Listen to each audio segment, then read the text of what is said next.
This is They Create Worlds, episode 54, Blizzard, Vikings and WarCraft. If anybody wants to find me, I'll be in the last place you would look. In a place where people used to be, a land that's called reality. You'll find me there. Welcome to They Create Worlds. I'm Jeffrey and I'm joined by my co-host, Alex. Hello.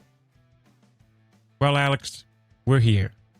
We're hiding in the studio. It's cold outside. Doors are sealed from the cats. The window is closed from the blizzard. It's snowing.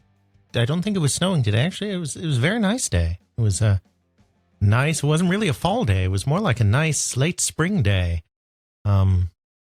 We're doing a bit, aren't we? Yes. We're doing a bit. Yes, a blizzard is on the way, and so this seems like the perfect moment to talk about Blizzard Entertainment. Was that good for the bit? Was that a good bit? Yes. All right. We're going to take it and run with it. For you, the consumer. That's right. Today we are looking at one of the iconic companies in the American computer game / video game industry, that glorious development studio, Blizzard Entertainment. They don't release mini games. Sometimes they cancel completely finished games.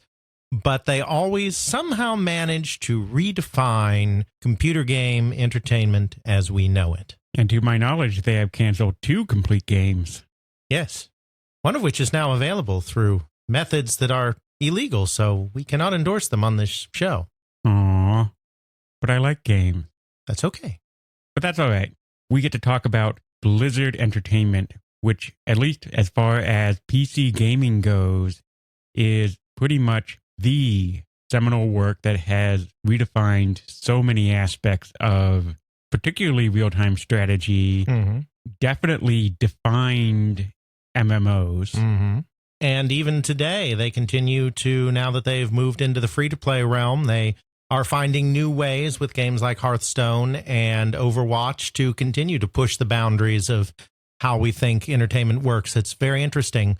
We are in a huge controversy right now. I don't know if you've been following in any of the websites or whatnot about loot boxes. I have not. I'm not hip to what the kids do these days because as much as I love video games and I love talking about video games and certainly the history aspect, the amount of time I have to actually sit down, play, let alone keep up on news is, let's say, next to none. Sure. Well, I can't say that I myself play any of these more modern games that use loot boxes, games like Destiny, and I may pick up the new Mordor game at some point, but I haven't played a lot of these games either. But it's a big controversy right now where you have this kind of randomized gambling element to acquiring rare equipment, what the Japanese would call gachapon, and in fact originated in Japan, this idea that you get a loot box and you have a certain percentage chance of maybe getting something good from it that's a very low chance,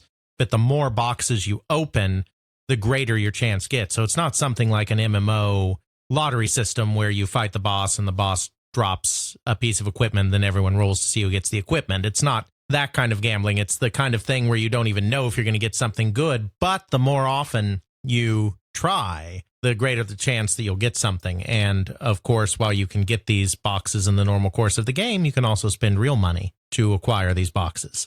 Of course. And I do own Overwatch, so I am familiar with how loot boxes work in principle. And it's just sort of, at least personally, I don't care as long as it's nothing that affects the game. Exactly. And so that's exactly where I was going to go, because Overwatch uses this strictly for cosmetic equipment, cosmetic items, skins. Obviously, some people are still a little sad about that because completionists that want to get all of these skins are sad that they may have to spend money. But Blizzard has managed to monetize Overwatch with a loot box system in a way that doesn't affect gameplay. where so many other companies are looking more and more at ways to put actual useful equipment in these boxes and actually can create disparities in capability based on how much people play.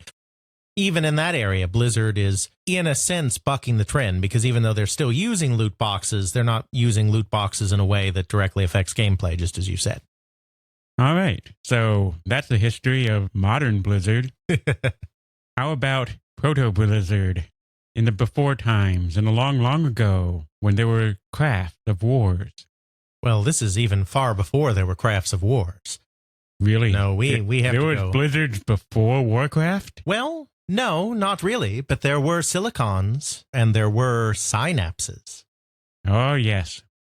The old names. These are pretty much names you would only know if you're a video game historian or friend with one. So why don't we tell the people about this then? Sounds like a plan. So the company that we know today as Blizzard Entertainment is really the brainchild of a single individual. And that individual is Mr. Alan Adam. Mr. Adam was a big game player growing up, got hooked on the arcades when he was in middle school or high school, somewhere around there. Got himself an Apple II computer, as so many of these enthusiasts did, and then started doing his own programming. He decided that this was something that he could make some money on. So actually, when he was still in high school, he started making games and he started contracting his services out to other people. He was from Southern California. The majority of the scene in the video game industry is, of course, in Northern California, in Silicon Valley. But there are a small number, or were a small number of companies actually located in Orange County and other areas surrounding Los Angeles. One of these companies was Interplay Entertainment, which for a time was a very significant publisher. The founder of Interplay, Brian Fargo, was an unusual individual. I believe we've talked about this before, even though we haven't focused specifically on Interplay. We have talked about Interplay, but yeah, we haven't focused on them. Right.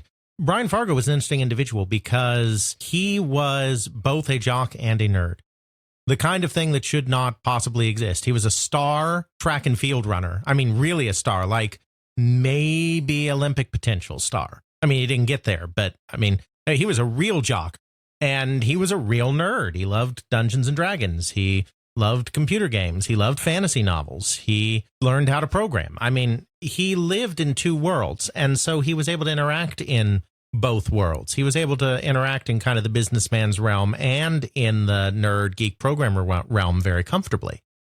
In the mid-'80s, when he needed more programmers to do ports or additional projects or what have you, he would actually go on the BBSs, the bulletin board systems that existed back in these pre-internet days. And he would find the games that people were putting up for other people to download. And he would find the people behind these games and he would maybe contract them. So Alan Adam was active in the local BBS scene and Brian Fargo was active in the local BBS scene. And so they connected and Adam did some work for Interplay. He knew from these experiences, programming and selling his product, that he wanted to form a video game company, computer game company, video game company, whatever. He knew that this is what he was going to do. This was his plan. He went to UCLA to major in computer science, but all along he knew that when he was done, what he was going to do was found a computer game company or a video game company. Now, obviously, he can't do this alone. One man does not a company make, especially now that we're getting into the late 80s. He graduated in 1990, just for frame of reference. So he's in college in the late 80s. By the late 80s, it takes more than one person to make the latest and greatest video games. So he's going to need some help. Makes a couple of friends in school. One of those friends is Mike Morhaime. Mike Morhaime is a kindred spirit. He's another one of these guys that's been programming. He loves games, yada, yada, yada. They have a couple of classes together late in Morhaime's college career. Morhaime's a little ahead of Adam, not much, but a little bit. They have a couple of classes together, and as they tell the story, they ended up bonding because they were in this one computer lab. I can't remember if it was a part of a class or they were just next to each other in the computer lab. And Alan locked his computer because he had to get up and go do something or whatnot. And he comes back and he logs back into his computer, which is perfectly normal behavior. But then Mike is kind of confused. He's like, how did you do that? And he's like, well, I just typed in my password. I mean, it's a computer. And he was like, no, you don't understand. Your computer actually unlocked on its own while you were gone. So I relocked it using my password. Turned out they were using the same password to lock their screens. Oh, my. And it was just the name Joe or something like that. I mean, these were innocent times. It's not like he was using some complicated algorithm to generate a 20-character random password or something. I mean, but it just so happened that they used the same password. So they kind of bonded. They became friends. So Mike was someone that Alan asked to join him on this journey. Another guy was Frank Pierce. Adam had one class with Pierce late in his college career. It was an AI class. In Alan's words, it was just the most boring class. He hated the class. So he would often cut class to go to the student union and play arcade games, play video games instead. Because that was a lot better use of his time, in his opinion. And he would often see Frank there, too. Frank was obviously cutting the class as well and had the same urge to go play video games. This is another guy that was a gamer. And so they kind of bonded. Mike and Frank didn't know each other. Even though they went to school together, they didn't know each other. But Alan knew Mike and Alan knew Frank. Mike and Frank were just a little ahead, like I said, of Alan. So they graduated 6 months before he did. And they got real jobs. Mike went to Western Digital. Frank went to Rockwell. Then when Alan graduated, he was like, okay, now it's time. We're going to do this. I want to found a video game company. Come found a video game company with me. Come do this thing. So Mike and Frank said yes. It's kind of that usual Silicon Valley thing, even though they're not in the Valley. They're down in Irvine. They're down in Orange County. It's that same kind of Silicon Valley mentality of we're young, we're smart. This is what we want to do. If we try it and fail, we just go get real jobs with our computer skills. And if we try it and succeed, then we're happy and we make all the money and we have all the happiness. So why not? So the three of them, Alan Adham, Mike Morhaime, and Frank Pierce, decide to found a company together specifically to make video games. They decide to call that company Silicon and Synapse. The idea behind this, which the founders themselves have admitted nobody ever got, was that they are making brainy, intelligent, articulate, whatever video games. And silicon is the foundational material of circuits, of computers. The synapse is the basic building block, so to speak, of the human brain. And so we are taking these basic building blocks of the human and the computer, and we are merging them together to create wonderfulness. Works for me. And then everyone wondered why their company was named after that thing they put in breast implants. Oops. Not silicone, they would have to explain. Silicon. That's less and less a problem as computers penetrate society more and more. But it was definitely a problem back in the day because silicon and silicone sound very similar to each other. Just at the end. So that's what they did. They founded this company in Irvine, and they are Silicon and Synapse. And because Alan Adham has that Brian Fargo connection, they immediately have contracts. Very first contract they get is to port the Battle Chess, I think the second Battle Chess game. Some sources say it was just Battle Chess, but I think it was the second Battle Chess game, to PC. They also got a contract to port Interplay's Lord of the Rings game to the Amiga. And they're off and running doing these contract work, doing porting. They're a development studio. They're not a publisher. They're not even making their own games at this point, but they have that Interplay connection, so they have work right away. They do get a chance then very quickly to create an original game sort of as well. Brian Fargo is in with Electronic Arts. They used to publish, The Bard's Tale was published by Electronic Arts, which was an Interplay game. So he was in with Electronic Arts, and he really liked the EA game Racing Destruction set. It's a racing game that we actually did not talk about in our driving game episode, but it was released in 1985. It had a couple of notable features. It wasn't just a level track. It would have not just curves, but it would also have ups and downs on the track, which, as we discussed in our driving game episode, was certainly very unusual in 1985. It also had some rudimentary weapons. This is kind of one of the first racing games to have weapons. You could get oil slicks, for instance, and you could spill oil behind you to take out other drivers behind you, etc. And it also had course building as well. The racing construction set, just like the pinball construction set and the music construction set that Electronic Arts did, except destruction sounded cooler in the context of this racing game. I think in our EA episode, we did cover that thing specifically. Yeah, we probably talked about it very briefly. It's not one of their more significant games, but Brian Fargo liked it, so he actually negotiated with EA the rights to make a remake / sequel / what have you to it called RPM Racing. And so Blizzard, which of course this time is Silicon and Synapse, did that game as well. So that was an original game, but it was not their idea. It was something they were contracted to do. So they were very good at all of this. They got their ports in on time. They got RPM Racing in on time. They did good yeoman work. None of these games were huge or anything, but they clearly knew what they were doing. So since they knew what they were doing, Brian Fargo gave them a shot to actually make their own product. This was a very important relationship for Brian, too, because at this period in time, Interplay has begun doing some of its own publishing on computer platforms, but Brian really wants to get on the console platforms because that's where the real money is. He has ambitions to be a bigger and better company than he is right now. They created games on the Nintendo Entertainment System. They did a role-playing game called Swords and Serpents for Acclaim. They did a game called Adventures in Red Gravity for Activision, and they did a couple of others, but they are developers on console. They are not publishers. Brian really wants to get into the publishing business, and if he's going to get in the publishing business, he needs more development talent than he just has in Interplay. So RPM Racing was actually a Super Nintendo game. It may have been the very first Super Nintendo game created by an American developer. It's one of those things that they claim it is, and it's one of those things that I haven't actually sat down to look at the complete list of SNES games and been like, okay, is this the very first one or not? But if it wasn't, it was certainly pretty darn close. I mean, they were still using Japanese dev kits. You know, everything was in Japanese in the kits they were using because it was that early in the process.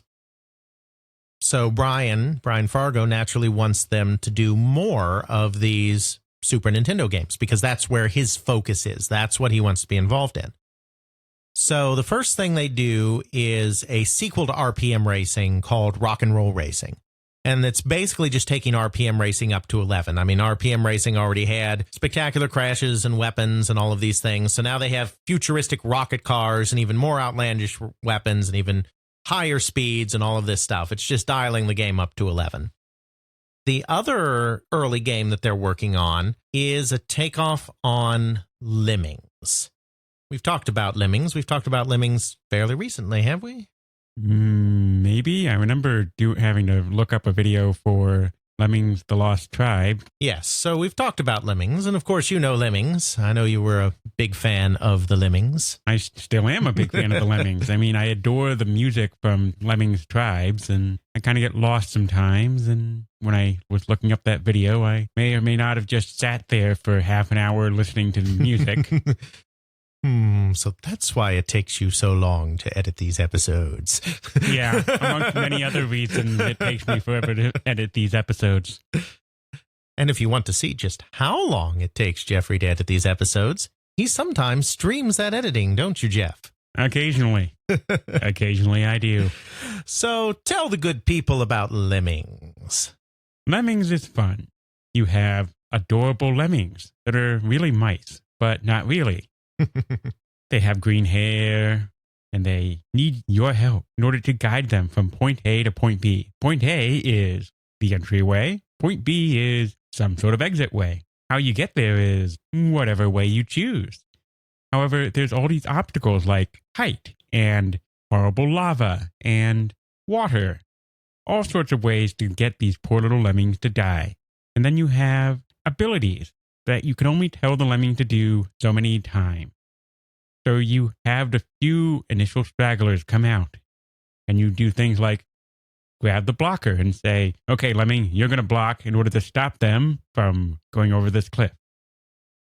Okay, while this is going on, I'm going to think about how I need to get you guys from point A to point B. Okay, let's take this route. Let's take this Lemming, have him jump over the blocker. Okay, and right now start building a bridge. Fantastic. Oh, you ran out of pieces and fell to your death. Okay, next guy, you come over here and continue finishing that bridge. Oh, you got hit by the fire. All right, you come over here, go across the bridge, stop the people from walking into the fire, and you do some stomping things in order to get us down to where the exit is. Oh, okay, so that guy made it. All right, send the people through. Oh, wait, the guy who did the stomp down went down too far, so everyone's falling to their death. Okay, we need to redo this level and replay things. Rinse, wash, repeat. Pretty much. It's a puzzle game where you are trying to get as many lemmings as possible from point A to point B using special abilities that you can use to transform lemmings and then occasionally blowing them up too. But blowing them up is so much fun. They say, ow. Yes. And it's a nice little nuclear symbol. So at the end of the game, when you have just the stop lemmings and you don't know how to make them unstop in order to, finish the level, you just go, okay, well, I saved everyone I could. I only had the 3 stoppy guys there. Okay, fine. Hit the nuclear weapon. Boom, boom, boom. Ow, ow, ow. Yes, you do that, you monster. I am. So they wanted to replicate that, obviously, on console. And they started out by having a bunch of guys on the screen with special abilities, and then they realized you can't really control that many guys on a console very easily. You ever play the Super Nintendo version of Lemmings and you're going to cry? Oh, God. So then they narrowed it down to 5, and then 4, and then 3 of these individuals, which just so happened to be Vikings. We like Vikings. That's right. And so they came up with this puzzle platform game called Lost Vikings. They need to get home. That's right. They learned some very important things doing Lost Vikings. First of all, when they thought they had the game finished, they submitted it to Interplay. And back in those days, Brian Fargo played everything that came into Interplay. Because you have to understand, Brian Fargo was a businessman, but Brian Fargo was and is a gamer. So he would play everything that came in. I mean, he had testers too, but he would play them himself and personally give feedback because he was a gamer. And so Brian was like, yeah, this is okay. Now fix this, and this. One of the things that he said is that the 3 Vikings were too indistinguishable from each other. The color palette wasn't bright enough and the differences weren't clear enough. So you need to fix that so that people can tell the 3 Vikings apart very easily because they each have different special abilities, and then you have to use these special abilities in combination to get them through these levels. It's a puzzle platformer. So this was kind of the beginning, in a way, of what we think of today as the sort of Blizzard art style. It's colorful, it's cartoony, it's distinctive without all of that annoying processing power that's needed to make everything ridiculously photorealistic and whatever else have you. It would be oversimplifying the situation to say that this is the one moment that you can pinpoint the Blizzard look to. Obviously, they do lots of games and different artists do different things and that all kind of comes together. But this is kind of the beginning of kind of establishing that Blizzard look. And it's very important, I think, very important to Blizzard's later success on computer platforms that they started in the console business, which is unusual. Most companies start in computer games and then maybe move on to consoles. Blizzard did it the other way around. Back in those days, you are playing your console games on a CRT television. Your CRT television has a display that is no greater than 640 by 480 pixels. Your television may well be outputting interlaced video, which means that it's actually only drawing every other one of those lines. So you actually have fewer pixels. Your television may be susceptible to annoying flicker. It could be just an older, more beat up television that just has a fuzzier image. It is not as good a display as even your CRT computer monitor back in those days, most of the time. And think about that now. We are so used to 720p, 1080p. We have pretty LCD monitors. In this room, we have 3 of them so that we can see how our levels are on the podcast. But we do have our friend. It's ancient. It has the Atari hooked up to it. An old CRT Sharp. The logo says Samsung. Right. I'm blind. And forgetful. And there's a fan in the way. Yes. The point being, though, that even though, of course, the monitors back then were also CRT, by this time they tended to be higher resolutions than 640 by 480. And even if they were 640 by 480 resolution, they tended to be better screens anyway than a lot of the televisions people had their video game systems hooked up to. So you needed really bright, really clear, really distinctive graphics to be able to pick up differences between various sprites and background elements in a console game. You needed more of that, more exaggeration, more color saturation, for instance, than you needed in a comparable computer game, just because of the screen that you are using to play that game. So when we think of Blizzard computer games, when we think of particularly Warcraft II, I think is probably the prime example of this. We think of bright, colorful, gaudy, cartoony.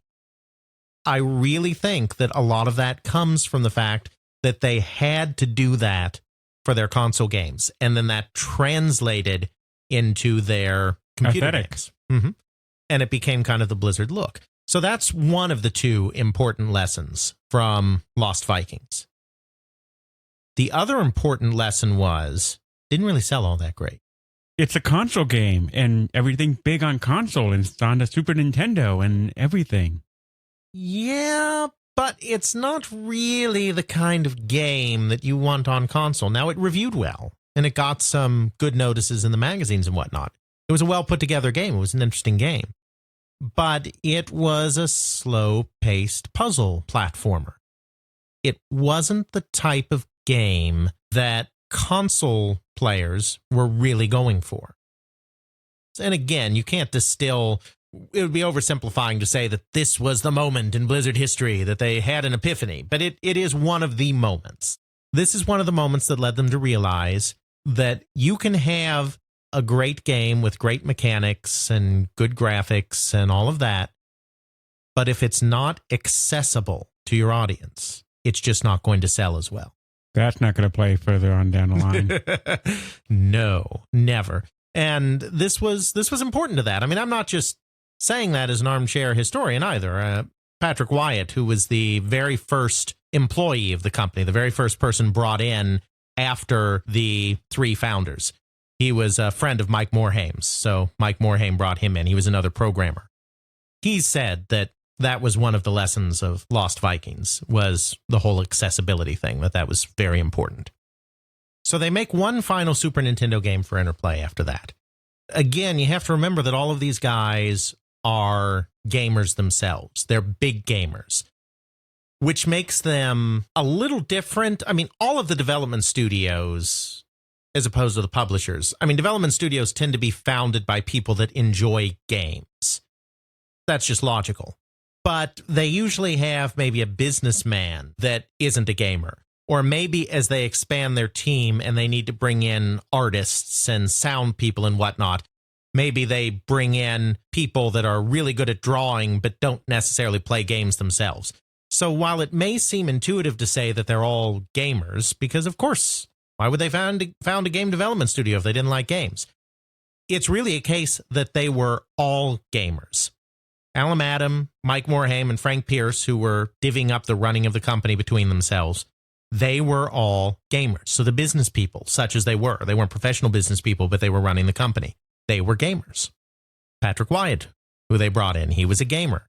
the early artists that they brought in. Since they were all programmers, most of their early hires tended to be artists because that's the skill set they didn't have. They're early artists like Sam Didier and Stu Rose, the early people that helped define the Blizzard look aesthetically. They were also gamers. They were playing games all the time. They had a Neo Geo in the office, and they were playing Samurai Showdown like crazy. They were playing Magic the Gathering once Magic the Gathering came out just a few years later. They were playing other computer games, other video games. Many of them were D&D players. I mean, game playing was encouraged at the office. They didn't just play games in their spare time. Part of their workday was spent playing games. The theme that we're going to start seeing emerge, too, about the company is that most of those hit products that they make are based on the games that they themselves were playing at the time. And again, everyone tends to get their inspiration from what came before. I mean, that doesn't necessarily in itself make Blizzard unique, but the fact that so many of them are such huge gamers does put them in a somewhat unique and somewhat advantageous situation when they do see a game that they like and decide to put the old Blizzard twist on it, so to speak. Makes sense to me. You can sort of see that with, say, Brood War, the expansion for StarCraft 1. I swear they must have been watching Starship Troopers way too much that week because the Terran Confederacy is very familiar. Yes, that's true. And of course, the dropships, the shuttles of the Terrans as well. Everything that they say are direct quotes from Aliens. That's stuff like in the pipe 555. Those are all movie quotes that the dropship pilots, marine dropship pilots in Aliens say in the movie. So yeah, clearly they pull from a wide variety of sources for that kind of thing because they really are immersed in this culture. Every last one of them, not just a few of the people, but all of them. So their final Super Nintendo game, which is not a remarkable game, that's a lot of build-up for a pretty unremarkable game, but it's build-up that'll come back to be important later in the episode, was a kind of cinematic action platformer called Blackthorn. This time, they did rotoscoping. They took a lot of cues from Prince of Persia and those kind of cinematic platforming type games. Again, it's just that's the kind of stuff that they were interested in, so they made a game that was very similar to that. But none of these Super Nintendo games did all that well. They weren't barn burners, and they were in a situation where money was going to kind of start to be a problem. So they had a couple of different paths forward. They knew they really shouldn't be a contract developer anymore. They needed to do their own games, and they needed to have the freedom to take those risks and the ability to reap those rewards. They had a very good relationship with Interplay, and they had the opportunity to become kind of an affiliate of Interplay. Brian Fargo actually invested in the company. He took 10%, I think, of the company. And he was willing to give them some opportunity, I think, to publish under their own name, with Interplay just kind of providing some support services. So that was an opportunity they had. But then they ended up having another opportunity because they had also done some contract work for an edutainment company called Davidson and Associates. We talked about Davidson. We talked about Davidson in the context of Sierra.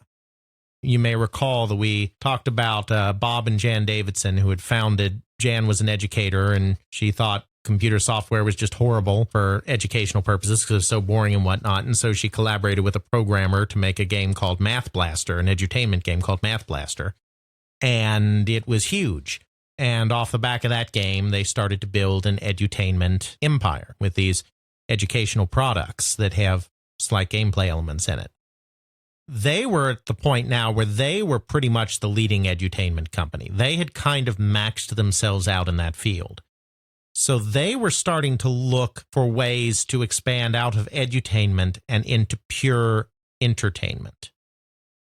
They were very impressed with the Silicon and Synapse people, and they were impressed with the work that the company had done on a couple of their things. And so they started sniffing around and said, we're good at edutainment, and we have salespeople, marketing people, retail contests, etc. You're good at entertainment, and you are looking to grow and become kind of your own label, become your own people. Why don't we buy you? And at first, the Silicon and Synapse people were not too enamored about that because they didn't really want to be controlled by somebody else. Kind of this idea of being invested in with Interplay and Interplay kind of helping them publish, but Interplay not owning them, felt like something that was more in line with how they saw their own future. Which makes sense, because how else are you going to do some of the seminal work that Blizzard ends up doing unless you have the freedom to do that and you don't have this controlling hand going, well, that's outside the norm. Right. Don't do that. Exactly. Then two things happened. First, Davidson and Associates made them a ridiculous offer. A ridiculous offer in their minds. I mean, I think it was like $6.7 million or something. I mean, in today's terms, it was small potatoes. But in the context of the time and in the context of where Silicon and Synapse was as a company, it was huge. Since they weren't too serious about selling, they just threw out what they thought was an astronomical number. And the Davidsons were like, okay. So first, they got a ridiculous offer. Second, the Davidsons promised them that they would have complete and total independence to do as they saw fit when it came to crafting, creating entertainment products. Now, what's interesting about this is that this does play further on as Blizzard goes down the line. They get bought out by various companies at various points, and they're very hands-off. Mm-hmm. They just let Blizzard do the Blizzard thing.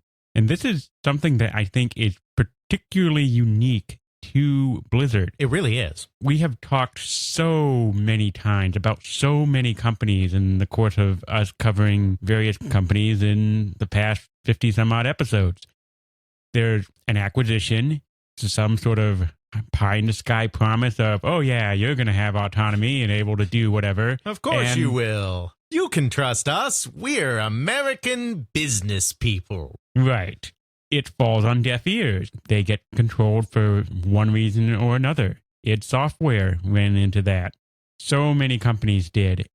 It ends up you have all the key people either leave, or the company is so stifled that it gets taken down and just dies on its own, or they're bought out as part of some other company who's in dire straits trying to build themselves back up by buying up a company. And they buy up a good publisher, and then they go, or a good company, and go, yeah, they'll save us. And then, because they're trying to control things, it all just blows up. Mm-hmm. I think Blizzard is the only case I know of where they get bought out by another company, and it actually works out for them. Exactly. And as we will see in the episode, this happens to them, like you said, multiple times. And each corporate parent, no matter how much they screw up other aspects of their computer game or video game publishing business, no matter how much control they exert over other areas, they always leave Blizzard alone. And that's a big part of why Blizzard has been able to keep doing what they do. But you can't necessarily do that with any old company. I mean, if that were the magic formula to having a great third-party developer, then everybody would do that with all their developers, and every game that ever came out would be amazing. Obviously, it doesn't work that way. It's hard to say exactly what makes it truly unique, but I do think there's something to be said for the fact that the entire culture of the company has always been based around games by gamers for gamers. We're going to have fun at the office, even though we're crunching like crazy. We're going to play games together. We're going to bond together. And obviously, it's a huge company now, thousands of people, and they have satellite offices in foreign countries. It's not the same company that it was in 1994 when it was purchased by Davidson and Associates. But that culture, I think, still to some degree has to permeate. You know, all the founders are still there. Alan Adham left for many years. He's the one that left. In 2004, he was just completely burned out. He was recently married, so he had a family now. And he was just like, I'm done. And he left in 2004. He went and managed a hedge fund for years. Then he came back in 2016. He's just recently back. Mike and Frank never left. They have been there the entire time. And there are still a lot of very early employees that are still there as well. There's a culture there, and I don't know exactly what makes up the Blizzard culture, but whatever it is, they have crafted a culture that has endured and has also created confidence in every publisher they've ever had to just leave them the F alone. All right. So the first company to buy them is Davidson and Associates. How do we go from there? Well, first of all, we get ourselves a name change because this Silicon and Synapse thing is not in any way working out. So the first thing we do is we become Chaos Studios. Well, that sounds chaotic. And that's all great, except that there is already a company using the Chaos name somewhere else in the country. Not a video game company, but another company. Go! And the other Chaos is like, oh, that's no problem. We're in different fields. You can definitely use our name. $400,000. No. Yes, we're not going to do that. So we won't be Chaos Studios. We'll be Ogre Studio. That sounds better. We talked about this a little bit in the Sierra episode because, as we said, Sierra and Davidson get caught up, and of course Blizzard will too. We're getting there in this episode as well. Those that listen may recall that the Davidsons are a bit conservative. Wee bit. And they are also very conscious of the fact that to this point, their products have really been marketed towards young children. They're not expecting Silicon and Synapse / Chaos / Ogre to only market their products to young children. Obviously, they let them do Diablo, but that's still who they are at this time. So the name Ogre does not sit well at all with particularly Jan Davidson. She's not sure what the shareholders will think. She's not sure what the kids will think of a company called Ogre. So Bob Davidson has to call them up and be like, I know we said we were going to give you complete freedom. Oh, God. But just this one thing, if you could do it for us. Let's not be Ogre. It's the start of a slippery slope.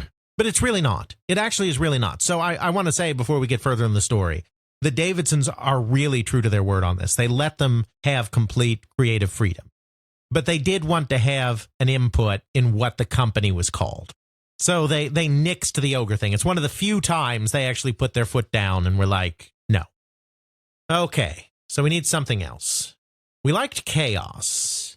We liked Chaos because the company itself is fairly chaotic. These are a group of young, unmarried, male nerds and gamers that are somehow getting products out in the midst of all of this Neo Geo playing, Magic playing, D&D playing craziness that's going on every day. It's chaos.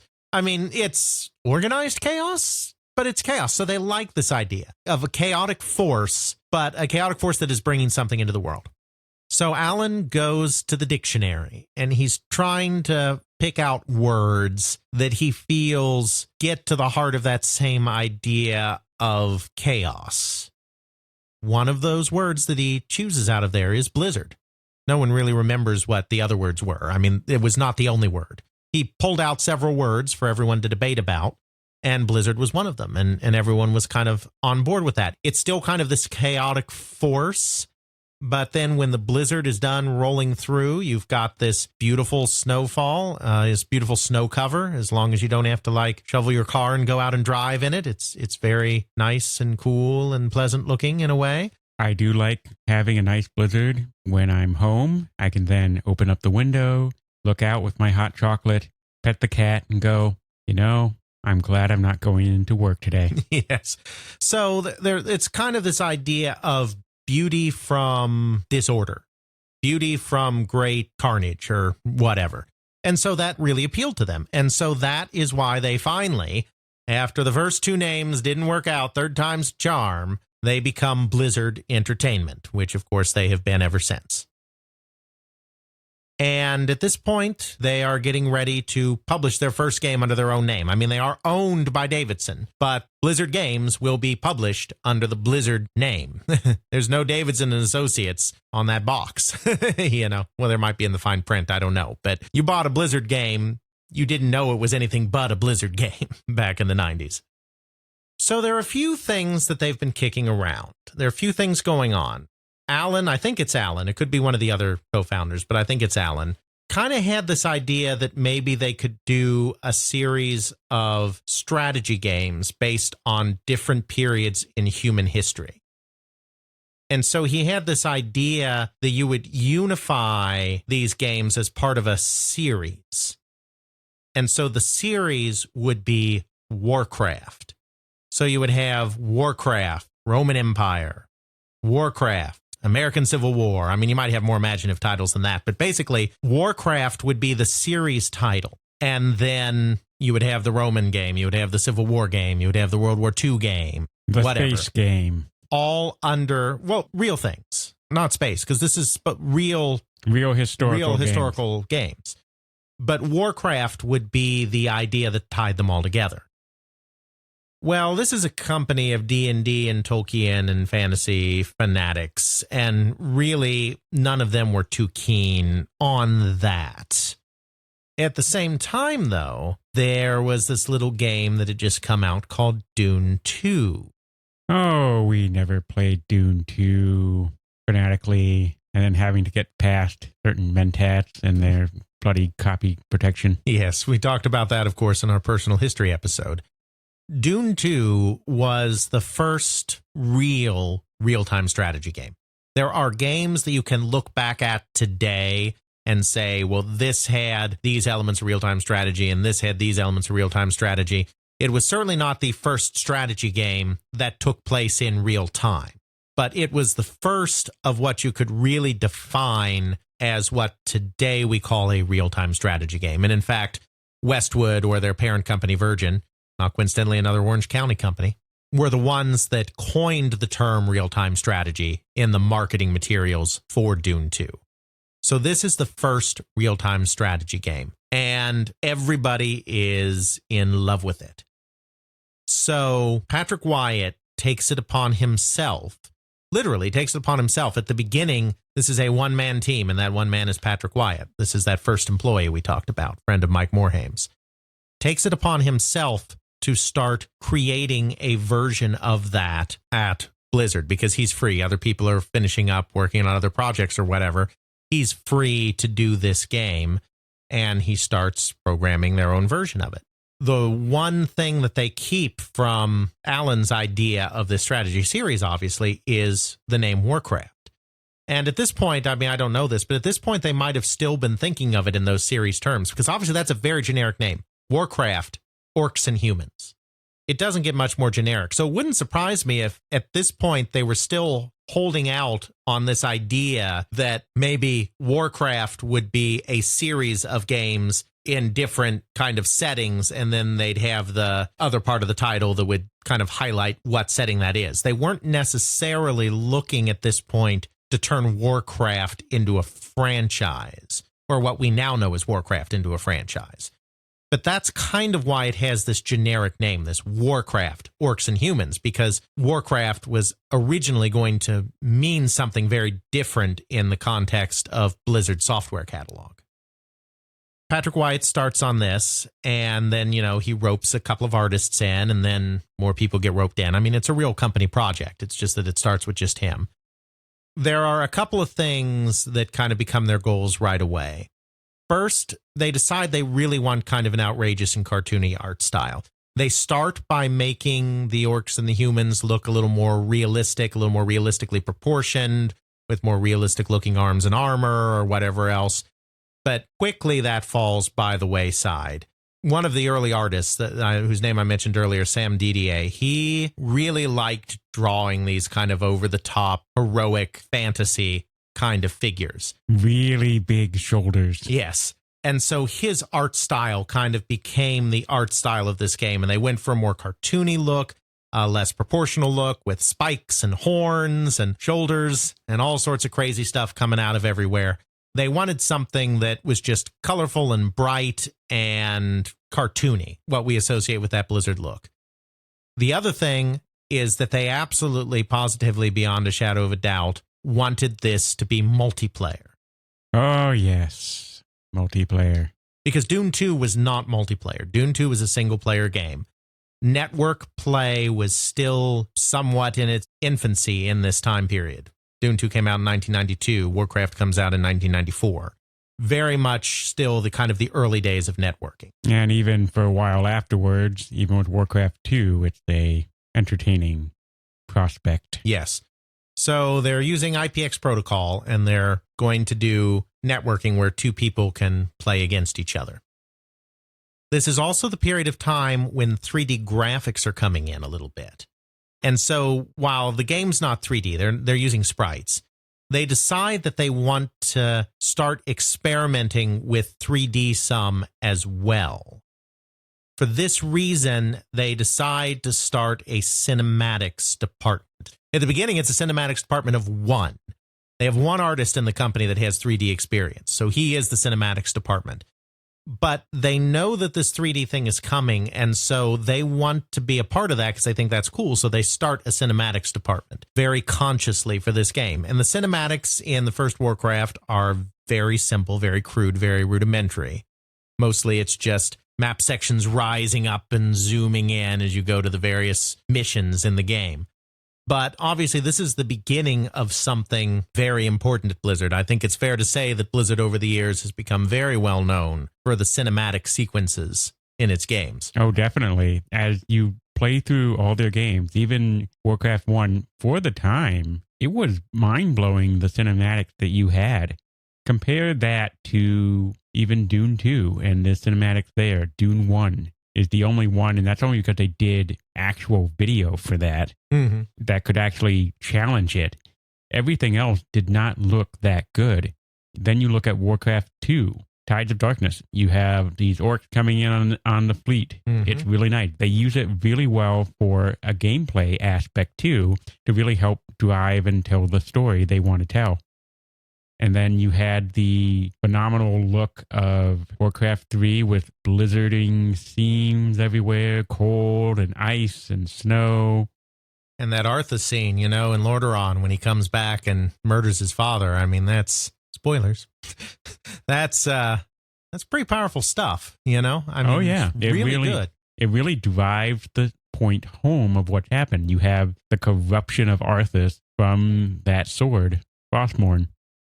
You have that built up in the gameplay, and then to have it all come together at the end where he kills his father, literally, it's amazing. You see him stomp in, you got this great sound, you full armor, that whole art style of big shoulders, big knee pads, stomp, stomp, stomp in, and presentation. Right before he goes in, right before he goes inside, he kind of, there's, cherry blossoms or rose petals or whatever falling, and he reaches out and grabs one of them, and there's like this moment where he's like remembering his humanity almost, and then that moment's gone. I mean, very subtle things like that. And it's because they decided very early on that this was cool and they wanted to be a part of it. And I think that put them far ahead, at least, of the rest of the American industry. I mean, certainly companies like Square, and of course, Warcraft's before Final Fantasy VII, but I'm just saying in general, a company like Square became very adept at using cinematic sequences as well. But Blizzard was really on the front lines of that and continues to do impressive scenes today. And again, just like with so many other aspects of Blizzard, it's not necessarily that they are always going to have the most impressive cinematics from a technological point of view. Sometimes they do, but not necessarily always. The important thing is the sense of character and place and emotion that they are able to put into their cinematic sequences. Definitely. They really know how to utilize that tool in order to really draw you in to a game and really drive the point home. A quick question, though, with Warcraft. I've heard before, I'm not sure if this is true or not, that originally Blizzard wanted to do a Warhammer game. They go, yeah, let's do this Warhammer game. They go, well, what's the licensing fee for that? Oh, dear. We're not going to do a Warhammer game. No, that's more or less true. I'm not sure if it was that the licensing fee was high or that Games Workshop just didn't want to have anything to do with them. but they did at one point pursue a Warhammer license because they thought that would be a good fit.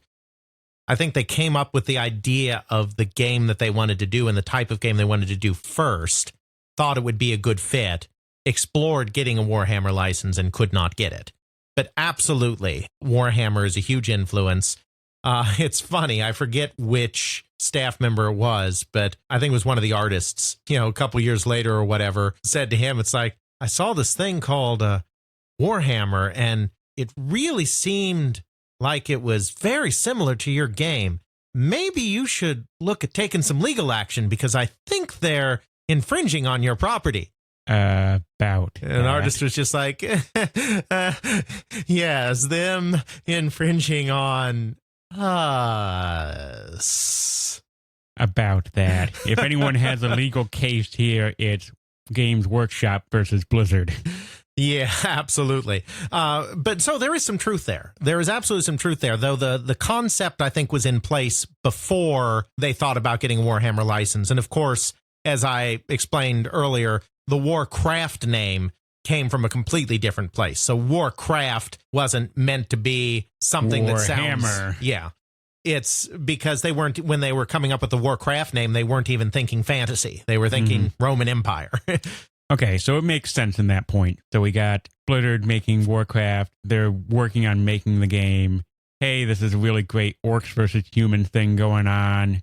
Oh, wait, there's Games Workshop Warhammer. Maybe that would be a good fit as far as a story aesthetic standpoint to put our game engine and artwork and style into. Mm-hmm. That would work good. Hey, Games Workshop, do you want to do this?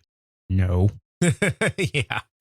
Okay. Hey, GM nerds over there and art dudes, we need to have some conversations about creating a universe. That's right. And at this point, they didn't really create a universe. They did some interesting things. This is the point that Bill Roper joins the company. They bring in Bill Roper because he's done sound stuff and they need someone to kind of oversee some of the production of some of the things that people are going to say, the things that units say and all of that.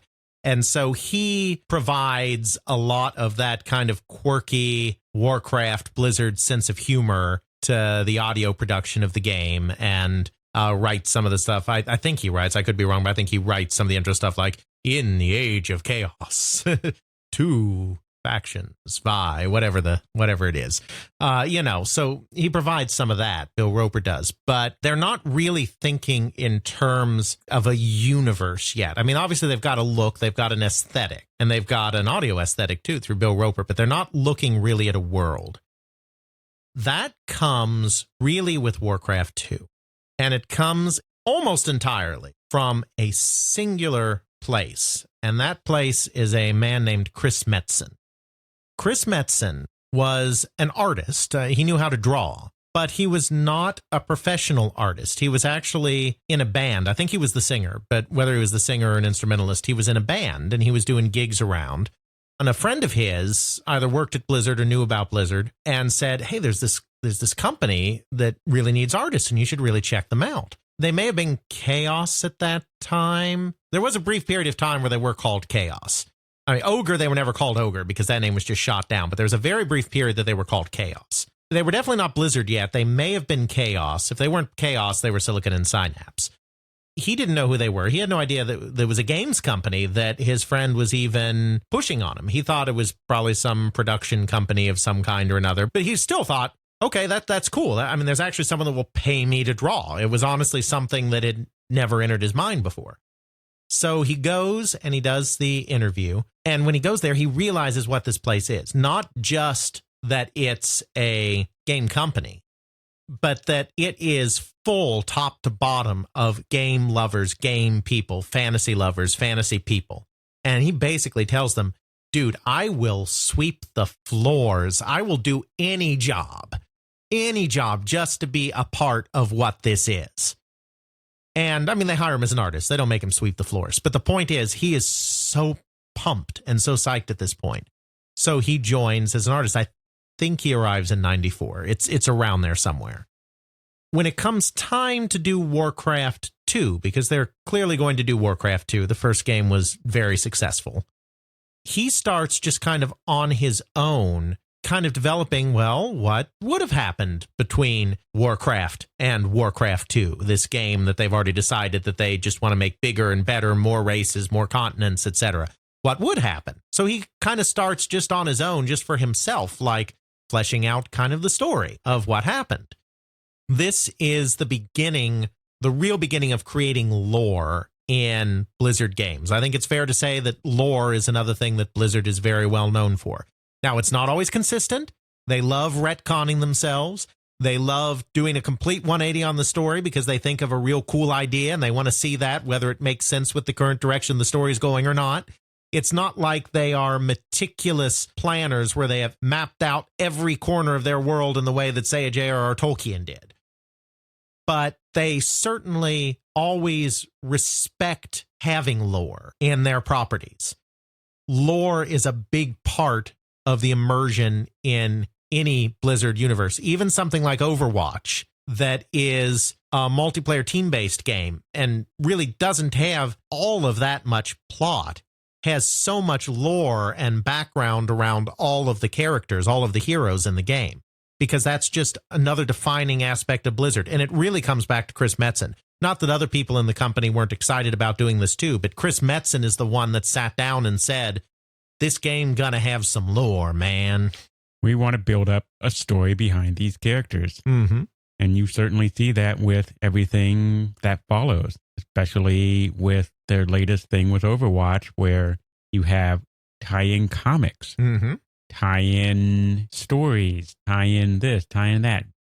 Little short video that sort of convey the characters and how they, I think every character gets an intro video. Mm-hmm. It's really fascinating the amount of effort they put into just making characters human and relatable. Mm-hmm. And then obviously there are more lore-centric franchises like Diablo and especially Warcraft/World of Warcraft. I mean, there's novels and trilogies of novels and trilogies of novels that have gone into fleshing out the lore even outside of what appears in the games and what appears in the instruction manuals, etc. for the games. Yes. Chris Metzen is the start of that. I mean, he retired a couple of years ago. He spent his whole career at Blizzard, but he finally decided to retire. I mean, he was the lore master of Blizzard. He is the reason that Blizzard kind of went down this path. And in the Warcraft universe, then that really starts with Warcraft II. That's when they really established this lore base. And of course, Warcraft II is another massive hit. Warcraft is a pretty decent hit. Warcraft II is an even bigger hit. Job done. Yes. Of course, there's always that problem that Alex and I had. We once played the game over a modem, and I had to go get a sandwich. Yes. And there were... I think it was pizza. It could have been pizza. It doesn't matter. There was food involved. I was hungry. Yes. It was both of us versus a computer. And Alex was going, hello, where is it? Yes. We plant explosives. Kaboom! We are inordinately fond of the goblin sappers. To this day, occasionally they get brought up. Like right now. Yes.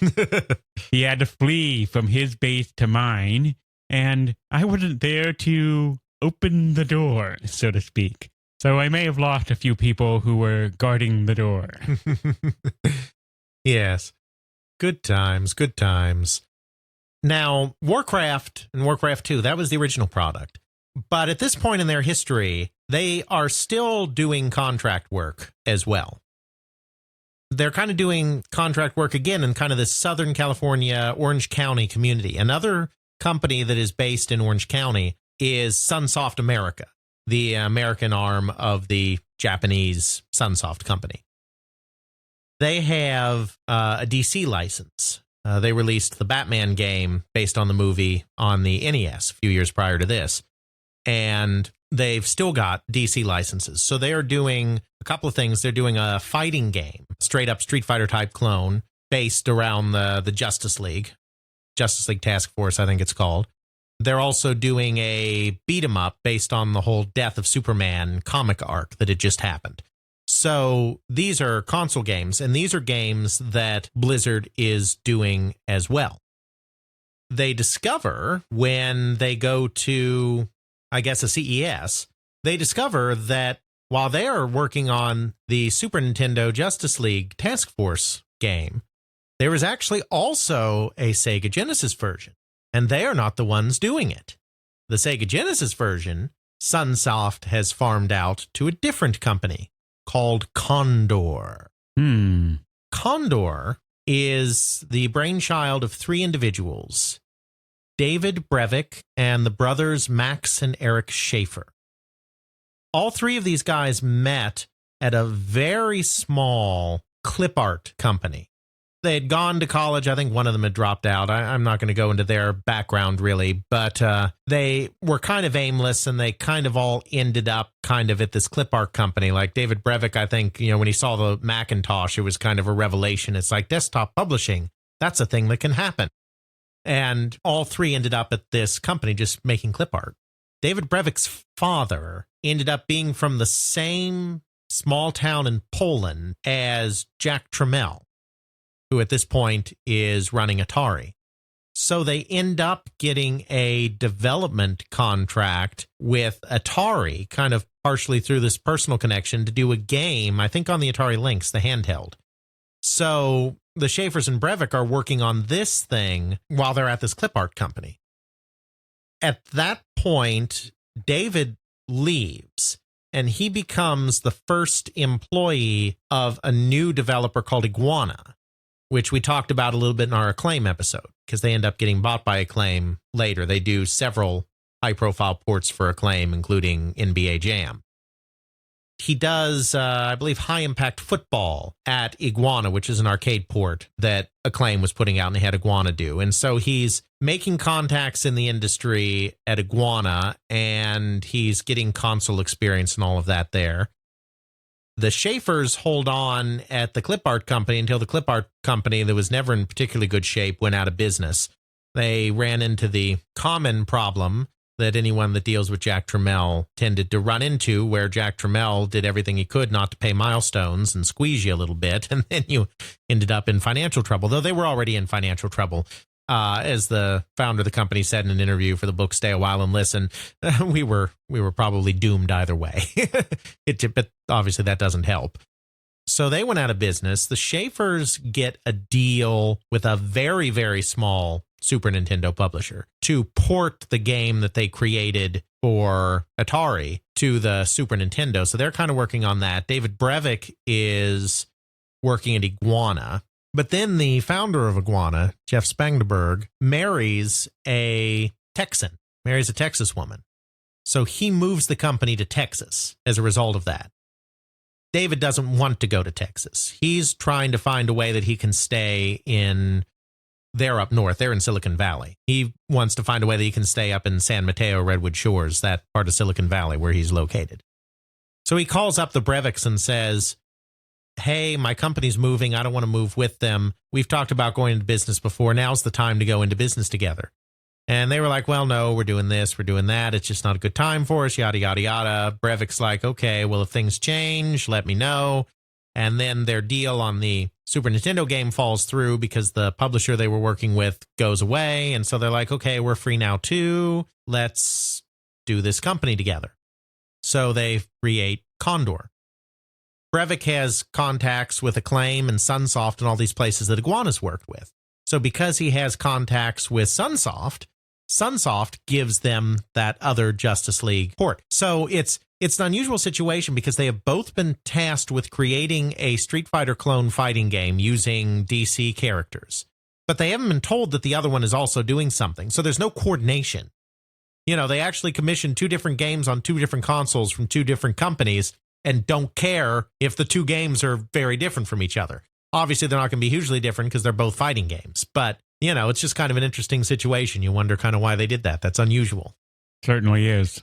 So they discover each other at CES. And it's like, oh, wow, you're making this game too. Okay, that's great. Well, what else you got going on? Blizzard people are like, well, we've got this real-time strategy game we're working on called Warcraft. Oh, Warcraft. Oh, that sounds kind of cool. Yeah, could we see that? Oh, yeah, sure. Well, we'll give you a copy. I mean, this is before it's been released. This is while they're still working on it. But they kind of give them an advanced copy or whatever. They let them have that. And they're like, oh, wow, this is really cool. I mean, they fell in love with Warcraft. So there's this rapport developing between these two companies. At this point, then, after Warcraft is released and becomes a huge hit, there is pressure. I mean, the Davidsons are being very good about letting them be independent and everything.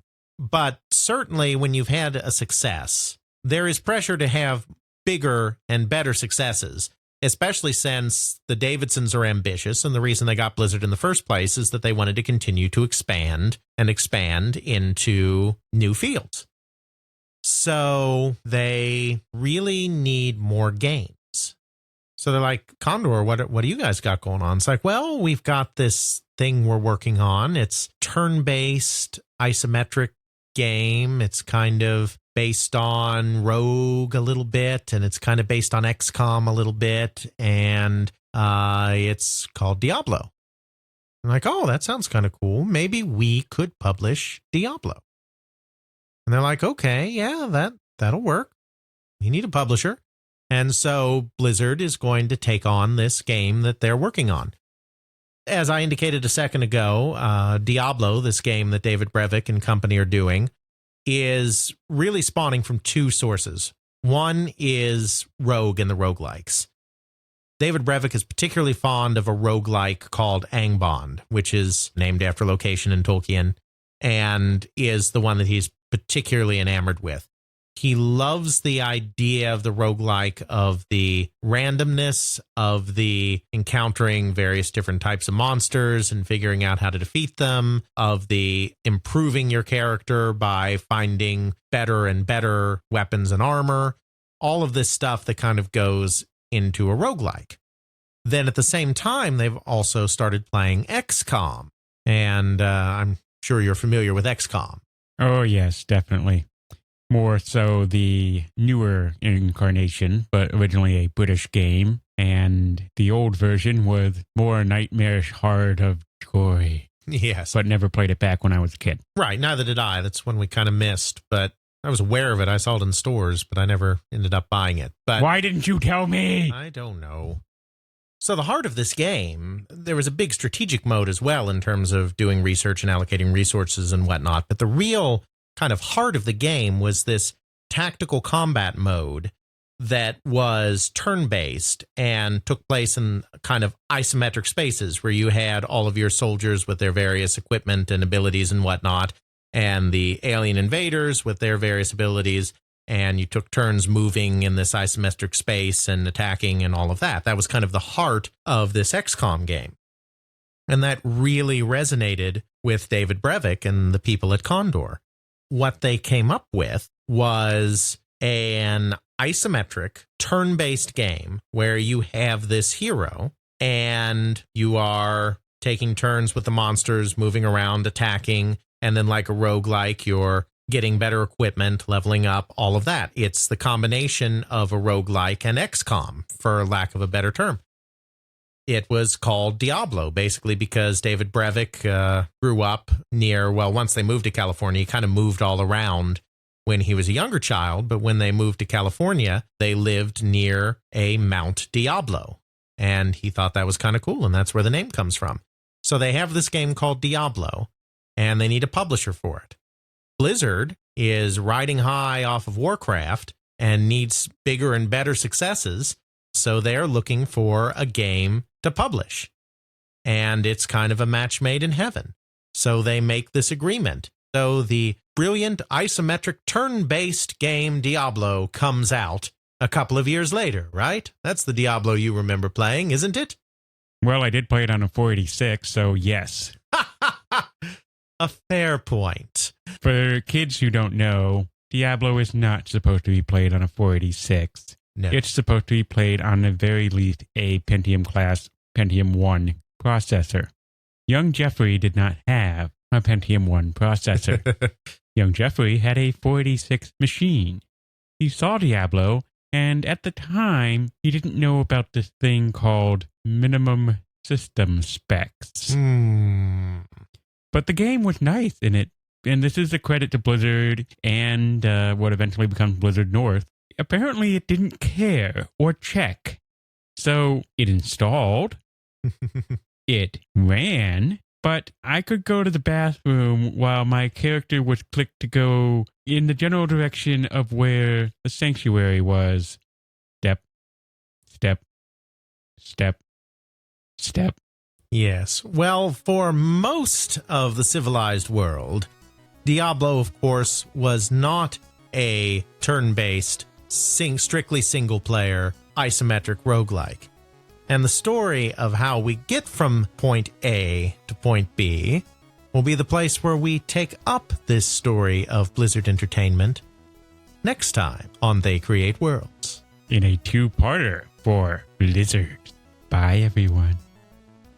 Check out our show notes at podcast.theycreateworlds.com, where we have links to some of the things that we discussed in this and other episodes. You can check out Alex's video game history blog at videogamehistorian.wordpress.com. Shoot us an email at feedback@theycreateworlds.com and follow us on Twitter at TCW Podcast. Intro music is Airplane Mode by Josh Woodward, found at joshwoodward.com/song/airplane mode, used under a Creative Commons Attribution License. Outro music is Bacterial Love by Roland Music, found at freemusicarchive.org, used under a Creative Commons Attribution License.